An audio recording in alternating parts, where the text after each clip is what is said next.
कक्षा 12 की हिंदी अनिवार्य की पुस्तक आरोह इसका क्विक रिवीजन हम देख रहे थे। और आज की इस कक्षा में चैप्टर 7 निराला, चैप्टर 8 तुलसीदास, चैप्टर 9 फिराक गोरखपुरी और चैप्टर 10 उमाशंकर जोशी, इनके प्रश्नों को हम क्विक देखेंगे, जल्दी से इनका रिवीजन कर देंगे। विप्लव रव से छोटे ही शोभा पाते पंक्ति से क्या आशय है? निराला के बादल राग से ये पंक्ति है। विप्लव रव यानी क्रांति की गर्जना के लिए और छोटे शब्द किसान मजदूरों शोषित वर्ग के लिए आया है। क्रांति जब आती है तब गरीब वर्ग आशा और उम्मीद से भर जाता है एवं धनी वर्ग अपने विनाश की आशंका से भयभीत हो उठता है। क्रांति को आधार और मजबूती किसान और मजदूर वर्ग ही प्रदान करते हैं। छोटे लोगों के पास खोने के लिए कुछ भी नहीं होता है, उन्हें सिर्फ इससे लाभ होगा। क्रांति में यह वर्ग शोभा पाता है, इसलिए ये जो छोटे शब्द आया है ये किसान मजदूर और शोषित वर्ग के लिए आया है।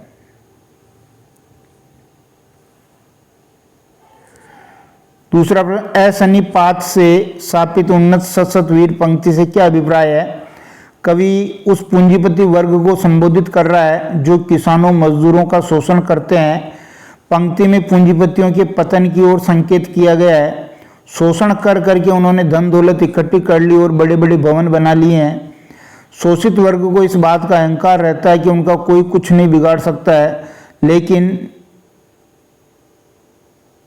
शोषक वर्ग करेंगे, यहाँ शोषित नहीं, शोषण करने वाले शोषक वर्ग। लेकिन जब क्रांति होती है तो विनाश की आशंका से धनी वर्ग भयभीत हो उठता है, वे धराशायी हो जाते हैं। प्रकृति में भी जब वज्रपात होता है तो सबसे पहले बड़ी बड़ी वस्तुएं, ऊंचे ऊंचे पेड़ पौधे ही धराशायी होते हैं। इसलिए जब क्रांति होती है तो ये शोषक वर्ग, पूंजीपति वर्ग ही सबसे पहले नाश को प्राप्त होता है। तीसरा प्रश्न, कवि ने इस कविता में बादलों को क्रांति दूत क्यों कहा है? कवि ने बादल राग कविता में बादलों का आह्वान करते हुए क्रांति लाने के लिए कहा है। बादल किसान और मजदूर के लिए आशा और उम्मीद की किरण होते हैं। बादलों का आगमन सभी के लिए हर्ष का कारण होता है। क्रांति का आगमन शोषित वर्ग के हित में होता है। जब बादल जमकर बरसते हैं तब सकारात्मक परिवर्तन लाते हैं। इस कविता में बादलों को क्रांति दूत मानकर शोषित वर्ग को क्रांति लाने के लिए प्रेरित किया गया है। इस क्रांति का विप्लव के बिना समाज की जड़ता और कर्तव्य विमुक्ता में परिवर्तन लाना संभव नहीं है।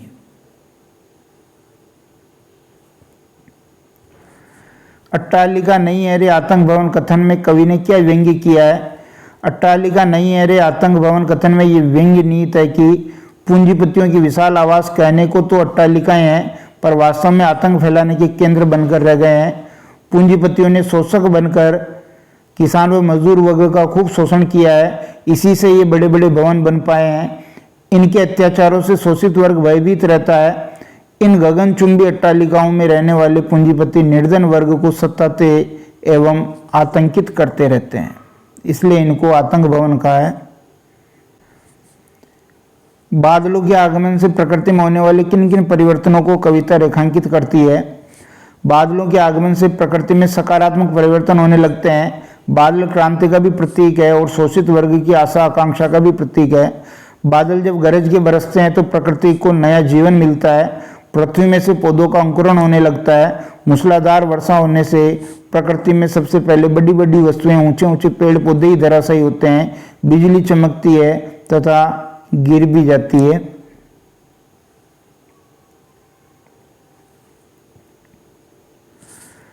अस्थिर सुख पर दुख की छाया पंक्ति में निहित भाव को लिखिए। अस्थिर सुख पर दुख की छाया क्रांति या विनाश की आशंका को कहा गया है। कवि ने सांसारिक सुख पर दुख अर्थात क्रांति की छाया को तैरती बताया। यह दुख की छाया शोषण की काली छाया है। पूंजीपतियों द्वारा किसान मजदूरों का शोषण कर धन वैभव सुख प्राप्त कर लिया जाता है। उनके जीवन में सुख तो क्षणिक है तथा क्रांति के होने पर सुख समाप्त होने का सदैव उन्हें डर लगा रहता है, डर मन में बना रहता है। कवि सुखों की अस्थिरता और दुख के यथार्थ को प्रकट करना चाहता है।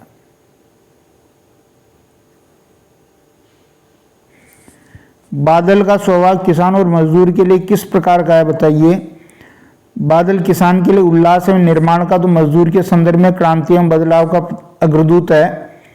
किसान मजदूर की आकांक्षाएं बादल को नवनिर्माण के राग के रूप में पुकार रही है। कवि ने बादल का आह्वान क्रांति के रूप में किया। बहुत इंपॉर्टेंट प्रश्न है कि बादल राग कविता का मूल प्रतिपाद्य लिखिए। बादल राग निराला जी की प्रसिद्ध कविता है। वे बादलों को क्रांतिदूत मानते हैं। बादल के भीतर सृजना और ध्वंस की ताकत एक साथ समाहित है। बादल शोषित वर्ग के हितैषी हैं, जिन्हें देखकर पूंजीपति वर्ग भयभीत होता है। बादलों की क्रांति का लाभ दबे कुचले शोषित वर्ग के लोगों को मिलता है। इसलिए किसान और उसके खेतों में बड़े छोटे पौधे बादलों को हाथ हिला हिलाकर बुलाते हैं। छोटे पौधे तो उस विनाश से जीवन प्राप्त करते हैं। क्रांति के शोर से सदा छोटे प्राणियों को ही लाभ मिलता है। दूसरे शब्दों में क्रांति से निम्न व दलित वर्ग को अपने अधिकार मिलते हैं। पूंजीपतियों ने आर्थिक संसाधनों पर जो कब्जा जमा रखा है, उनके धन इकट्ठा करने की इच्छा अभी भी नहीं भरी है। इतना धन होने पर भी उन्हें शांति नहीं है। केवल क्रांति से ही बदलाव हो सकता है। तुलसीदास जी वाला पाठ है। लक्ष्मण के मूर्छित हो जाने पर राम की मनोदशा या व्याकुलता का वर्णन कीजिए। लक्ष्मण के मूर्छित होने पर राम एक साधारण मनुष्य की तरह विलाप करते हुए कहते हैं कि तुमने मेरे हित के लिए माता पिता का त्याग कर दिया और वनवास स्वीकार किया। तुमने वन में रहते हुए सर्दी, धूप, आंधी सभी सहन किए। यदि मुझे पहले ज्ञात होता कि वन में मैं अपने भाई से बिछड़ जाऊंगा तो मैं पिता की बात नहीं मानता और नहीं तुम्हें अपने साथ लेकर वन आता। सीता के अपहरण का अपयश तो पहले ही ले लिया, अब भाई की मृत्यु का जो शोक है वो भी सहना पड़ेगा। राम लक्ष्मण से बहुत प्रेम करते थे, इसलिए लक्ष्मण के बिना राम अपने आप को असहाय, बेबस और कमजोर मान रहे हैं। संपूर्ण प्रसंग करुणा का भाव जगा देता है। 10वां प्रश्न, शोकग्रस्त माहौल में हनुमान के अवतरण को कैसे दर्शाया है? हनुमान मूर्छित लक्ष्मण के लिए हिमालय से संजीवनी लाने के लिए गए हुए थे। राम उनके इंतजार में, आधी रात बीत गई है। अपने मूर्छित भाई की दुर्दशा देखकर राम विह्वल हो उठते हैं और विलाप करने लगते हैं। उनके विलाप से सारी सेना भी दुखी है। राम का यही विलाप करुण रस को उत्पन्न करता है। युद्ध स्थल में सभी करुणा में डूबे हैं। इस समय हनुमान आते हैं। वह अपने साथ पूरा पर्वत उठा लाते हैं। हनुमान को देखकर सभी हैरत में है। उनका ये कार्य अद्भुत है। सभी में उन्हें देखकर उत्साह जागृत हो जाता है।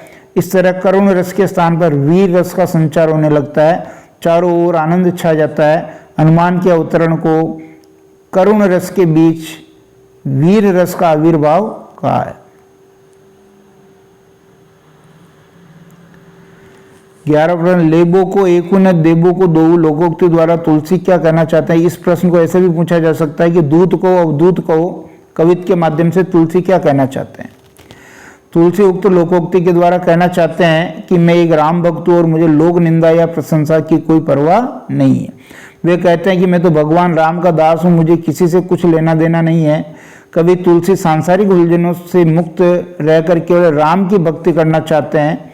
तुलसी के अनुसार एक सच्चे राम भक्त को सांसारिक बातों की कोई चिंता नहीं होती है। वह तो समर्पित होकर भक्ति में लीन रहता है। इसलिए संसार वाले उसको दूत, अवधूत, राजपूत, जुला कुछ भी कर ले, उसे उसको कोई फर्क नहीं पड़ता।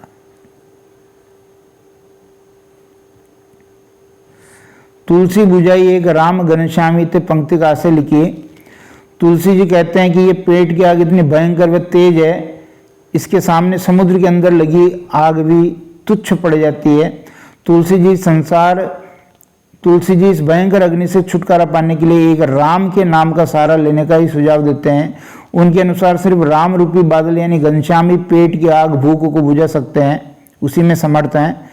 जो राम नाम का जो मनुष्य राम का नाम सच्ची भक्ति और श्रद्धा के साथ लेता है, वह हमेशा ही समाज में इन दुखों व मोह माया को छोड़कर सुखमय जीवन व्यतीत करता है।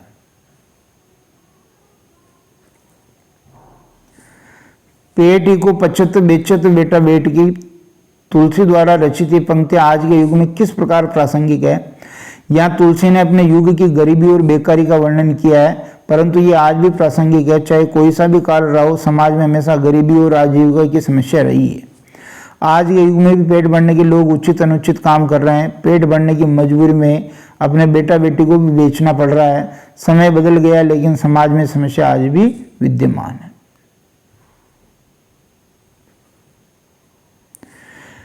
तुलसीदास की संकलित चौपाइयों के आधार पर लक्ष्मण के प्रति राम के स्नेह संबंधों पर प्रकाश डालिए। श्री राम लक्ष्मण से अत्यधिक स्नेह करते थे। उन्हें मूर्छित देखकर श्री राम विलाप करने लगते हैं। वे लक्ष्मण के वन आने का कारण स्वयं को मानते हुए स्वयं को दोषी ठहराते हैं।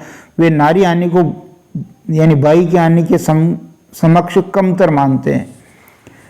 लक्ष्मण को बिछुड़ते देख राम आत्मग्लानि और शोक से पीड़ित हो जाते हैं। वे स्वयं को शक्तिहीन महसूस कर रहे थे।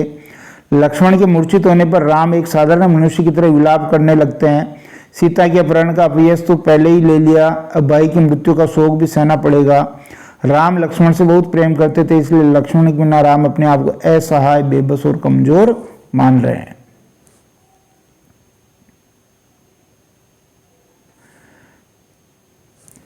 कवितावली में उद्धृत छंदों के आधार पर स्पष्ट करें कि तुलसीदास को अपने युग की आर्थिक विषमता की अच्छी समझ है। तुलसी के युग में किस प्रकार की बेकारी थी। तुलसीदास जी ने कवितावली में मुगल काल की सामाजिक स्थिति का वर्णन किया है। तुलसीदास जी कहते हैं कि सभी वर्ग अपने अपने तरीके से धन वैभव कमाने में लगे हैं। श्रमजीवी, किसान वर्ग, बनिया वर्ग, भिखारी, बाट, नौकर, चंचल, नट, गा बजाकर गुजारा करने वाले लोग तथा चोर, जादूगर, शिकारी भूख मिटाने के लिए, आजीविका चलाने के लिए भटकते रहते हैं। ये वर्ग पैसा कमाने के लिए अत्याचार, अन्याय, अनैतिकता से भरपूर अनेकों कार्य करते रहते हैं। पेट की भूख को मिटाने के लिए ये लोग अपनी संतान, अपने बेटे बेटियों तक को बेचने का नीच कार्य भी कर बैठते हैं।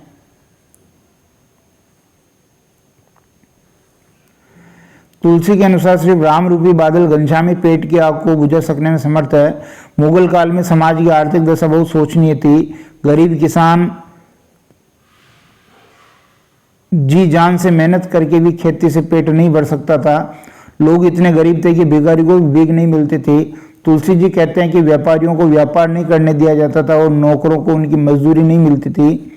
इस दयनीय व जीविका के बिना दुखी सभी वर्गों के लोग यही बात सोच रहे हैं और वो सभी एक दूसरे से पूछ रहे हैं कि इस शोषण व अत्याचार से छुटकारा पाने के लिए अब वो कहाँ जाए और क्या करे ताकि उनकी जीवन प्रक्रिया चल सके। वे अपनी आजीविका के लिए अनेकों कष्ट सहन कर रहे हैं। फिर गोरखपुरी की रुबाइयाँ और गजल। मेरा पर्दा खोल रहे हैं या अपना पर्दा खोल रहे हैं, इसका आशय स्पष्ट कीजिए। कवि कहता है कि जो भी लोग मेरे प्रेम की निंदा करके मुझे बदनाम कर रहे हैं, काश वे इतना समझ पाते कि वे मेरी नहीं अपनी पोल खोल रहे हैं। दूसरों की बुराई करने से स्वयं का चरित्र ही उजागर होता है। कवि के अनुसार उसकी निंदा करके वे ईर्ष्या और द्वेष का भाव ही प्रकट करते हैं। इस प्रकार निंदा करने वाले लोग मेरा नहीं बल्कि अपना ही भेद प्रकट कर रहे हैं। देख आईने में चांद उतर आया, इस पंक्ति में निहित भाव को लिखिए। एक माँ और उसकी संतान का वात्सल्यपूर्ण चित्रण कवि फिरा गोरखपुरी ने किया है। आसमान में चांद देखकर बच्चा उसे लेने की जिद पकड़ लेता है। माँ उसे दर्पण में चांद का प्रतिबिंब दिखाती है और उसे कहती है कि दर्पण में चांद उतर आया है। आज भी जिन बच्चों के जीवन में महंगे खिलौने नहीं है, चंदा मामा ही उनका खिलौना है।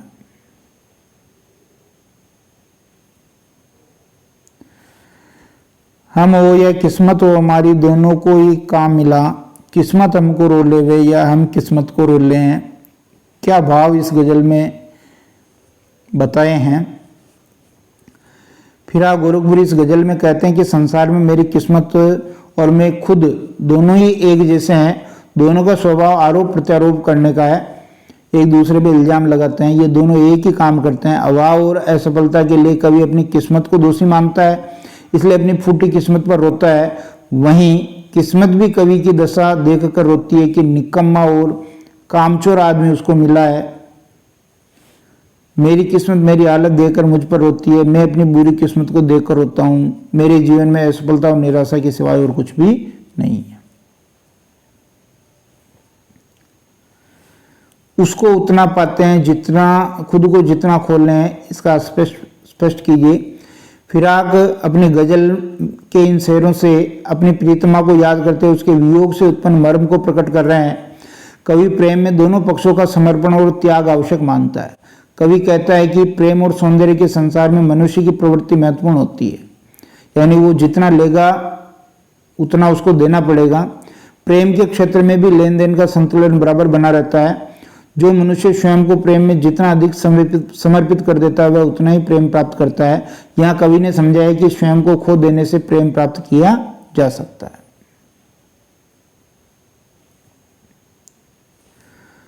आबो ताब असरार न पूछो तुम भी आंखें रखो, पंक्ति का आशय स्पष्ट कीजिए। कवि कहता है कि लोगों को शायरी की बारी चमक दमक नहीं देखनी चाहिए, अर्थात कला पक्ष की जगह भाव पक्ष पर ध्यान देना चाहिए। आप समझदार और सहृदय पाठक हैं, आप भी मेरी शायरी का भाव पक्ष देकर ही उसका मूल्यांकन करो कि ये मोती के समान मूल्यवान है या बेकार है। मेरी शायरी में ऊपरी चमक दमक नहीं होकर मेरे मन के भाव, पीड़ा और वियोग का दर्द है। मेरी शायरी का सौंदर्य बनावटी सजावटी नहीं है। मेरे शेरों में जो सौंदर्य है वह आंख के आंसुओं में से निकला है। मैंने आंखों से जो आंसू बहाए हैं उन्हीं के कारण मेरी शायरी में चमक आई है। नौरस गुंचे पंखुड़ियों की नाजुक गिरें खोल रहे हैं, इसका आशय स्पष्ट कीजिए। इस शेर में फिराक ने प्रकृति का मनोरम चित्रण किया है। कवि बताते हैं कि कलियों की नई नई पंखुड़ियां खिलने लगी है तथा उनमें से रंग और सुगंध झड़ने लगे हैं। नए रस से भरी कलियों की कोमल पंखुड़ियां अपनी गांठें खोल रही है। उनसे जो सुगंध फैल रही है उसे देखकर यूं लगता है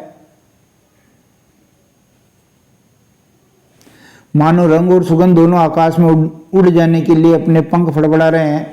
आशा यह है कि वातावरण में फूल खिल रहे हैं और उनकी मनमोहक सुगंध फैल रही है। राखी के लच्छे को बिजली की चमक की तरह कहकर कवि क्या भाव व्यंजित करता है। शायर कहता है कि रक्षाबंधन के दिन आकाश में काले बादलों की हल्की घटा छाई हुई है। नन्ही बालिका जो रस की पुतली जैसी मधुर है, उमंग से भरपूर है। उसने पाँव में लच्छे यानी चांदी का आभूषण पहन रखा हुआ है जो बिजली की तरह जगमगा रहा है। वह खुशी से अपने भाई की कलाई पर राखी बांध रही है। सावन में रक्षाबंधन आता है। सावन का जो संबंध झीनी घटा से है, घटा का जो संबंध बिजली से है, वही संबंध भाई का बहन से है।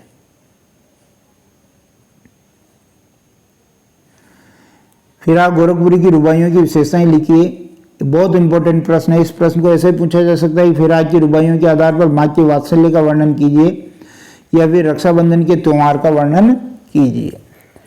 दीपावली के त्योहार का वर्णन कीजिए, ये भी पूछा जा सकता है। फिराक की रुबाइयाँ वात्सल्य रस से युक्त है जो उनकी रचना गुले नगमा से उद्धृत है। रुबाई उर्दू और फारसी का एक छंद है। इनमें नन्हे शिशु की अटकेलियां, माँ बेटे की कुछ मनमोहक अदाएं, रक्षाबंधन का एक दृश्य प्रस्तुत किया गया है। इन रुबाइयों में हिंदी का एक घरेलू रूप दिखता है। इनकी भाषा जो है सहज सरल है। इन्हें पढ़ने में सूरदास के वात्सल्य वर्णन की याद आती है।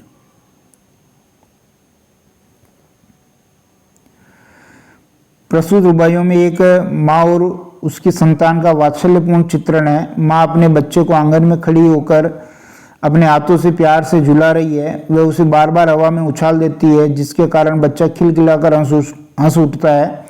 वह उसे साफ पानी से नहलाती है तथा उसके उलझे हुए बालों में कंघी करती है। बच्चा भी उसे प्यार से देखता है जब वह उसे कपड़े पहनाती है। दिवाली के अवसर पर शाम होते ही पुत्ते व सजे हुए घर सुंदर लगते हैं। चीनी मिट्टी के खिलौने बच्चों को खुश कर देते हैं। धान के कील बतासे जगमग करते हैं। माँ बच्चों के छोटे घर में दीपक जलाती है जिससे बच्चों के सुंदर चेहरों पर दमक आ जाती है। आसमान में चांद देखकर बच्चा उसे लेने की जिद पकड़ लेता है। माँ उसे दर्पण में चांद का प्रतिबिंब दिखाती है और उसे कहती है कि दर्पण में चांद उतर आया है। आज भी जिन बच्चों के जीवन में महंगे खिलौने नहीं हैं, चंदा मामा ही उनका खिलौना है। रक्षाबंधन एक मीठा बंधन है। रक्षाबंधन के कच्चे धागों पर बिजली के लच्छे हैं। सावन में रक्षाबंधन आता है। सावन का जो संबंध जीनी घटा से है, घटा का संबंध जो बिजली से है, वही संबंध भाई का बहन से है। उमाशंकर जोशी, छोटा मेरा खेत। कविता में खेत और बीज से क्या आशा है? इस प्रश्न को ऐसे पूछा जा सकता है कि कागज के पन्ने की तुलना छोटे चौकोने खेत से करने का आधार स्पष्ट कीजिए। किसान भी फसल उगाने में मेहनत करता है। कवि भी काव्य सृजन में डूब जाता है। किसान का खेत चौकोना होता है, कवि का कागज भी चौकोर होता है। कवि ने चौकोने कागज को खेत कहा है और काव्य सृजन वाले अपने विचारों को बीज कहा है। जैसे किसान खेत में बीज बोकर फसल उगाता है, उसी प्रकार कवि रूपी किसान कागज रूपी खेत पर विचार रूपी बीज से कविता रूपी फसल तैयार करता है। कविता से मिलने वाला आनंद रस कभी समाप्त नहीं होता है, काव्य रस अनंत होता है। वह तो चुराए लिए जाती मेरी आंखें, कहने के पीछे क्या कारण है? कवि काले बादलों से भरे आकाश में पंक्ति बनाकर उड़ते सफेद बगुलों को देखता है। वे कजरारे बादलों के ऊपर तैरती सांझ की श्वेत काया के समान प्रतीत होते हैं। इस नयनाभिराम दृश्य में कवि सब कुछ भूलकर उसमें खो जाता है। बगुलों का वह सौंदर्य कवि की आंखों को बांध लेता है। वह टकटकी लगाकर उसे देखता है तथा चाहकर भी अपनी नजरें हटा नहीं पाता। कवि का मानो अपने ऊपर वश ही नहीं रहा। वह इस माया से अपने को बचाने की गुहार लगाता है, लेकिन वह स्वयं को इससे बचा नहीं पाता, मतलब उसके आकर्षण में बंध जाता है। छोटा मेरा खेत कविता का रूपक स्पष्ट कीजिए। देखिए क्या रूपक है। किसान कवि है, खेत कागज है, अंधड़ मन में उठने वाले भाव हैं, बीज कविता का आधार बनने वाले विचार, रसायन कवि की कल्पना है, अंकुर शब्द और विकसित पौधा कविता है।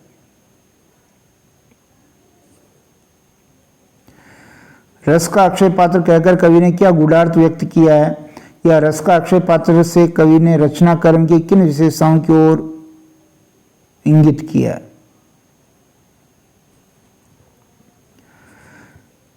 अक्षय पात्र का अर्थ होता है ऐसा बर्तन जिसमें से कोई वस्तु समाप्ति न हो। किसान अपने खेत से जो भी फसल उत्पादित करता है वह एक निश्चित समय बाद समाप्त हो जाती है, परंतु काव्य रस अनंत होता है। काव्य रस देश काल की सीमा से परे होता है। यह सभी काल में सभी जगह के लोगों को आनंद देता है। कविता से मिलने वाला आनंद रस कभी समाप्त नहीं होता, अर्थात काव्य रस अनंत होता है। रचना के संदर्भ में अंधड़ और बीज क्या है? कवि के लिए अंधड़ का अर्थ उसके मन में उठने वाले भावों के वेग से है और बीज का अर्थ उन विचारों से है जो किसी कविता का आधार बनते हैं।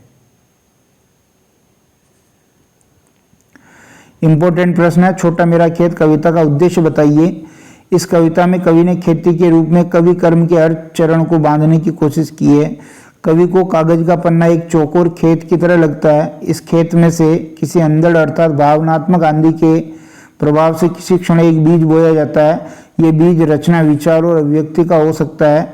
यह कल्पना का सहारा लेकर विकसित होता है और इस प्रक्रिया में स्वयं गल जाता है। उससे शब्दों के अंकुर निकलते हैं और अंततः कविता एक पूर्ण स्वरूप ग्रहण करती है जो कृषि कर्म के लिहाज से पुष्पित पल्लवित होने की स्थिति है। साहित्य कृति से जो अलौकिक रसधारा फूटती है वह क्षण में होने वाली रोपाई का ही परिणाम है, पर यह रसधारा अनंत काल तक चलने वाली कटाई से कम नहीं होती। खेत में पैदा होने वाला अन्न कुछ समय के बाद समाप्त हो जाता है, किंतु साहित्य का रस कभी समाप्त नहीं होता।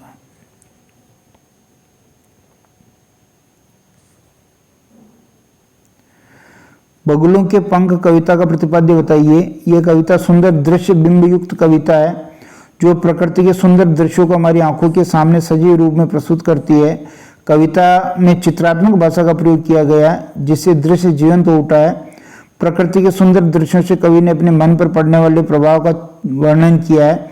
कवि काले बादलों से भरे आकाश में पंक्ति बनाकर उड़ते सफेद बगुलों को देखता है। वे कजरारे बादलों के ऊपर तैरती सांझ की श्वेत काया के समान प्रतीत होते हैं। इस नयनाभिराम दृश्य में कवि सब कुछ भूलकर उसमें खो जाता है। वह इस माया से अपने को बचाने की गुहार लगाता है, लेकिन स्वयं को इससे बचा नहीं पाता। इससे पहले भी हमने 1 से 6 पार्ट के क्विक रिवीजन को देख लिया है, उसे जरूर देखें। धन्यवाद।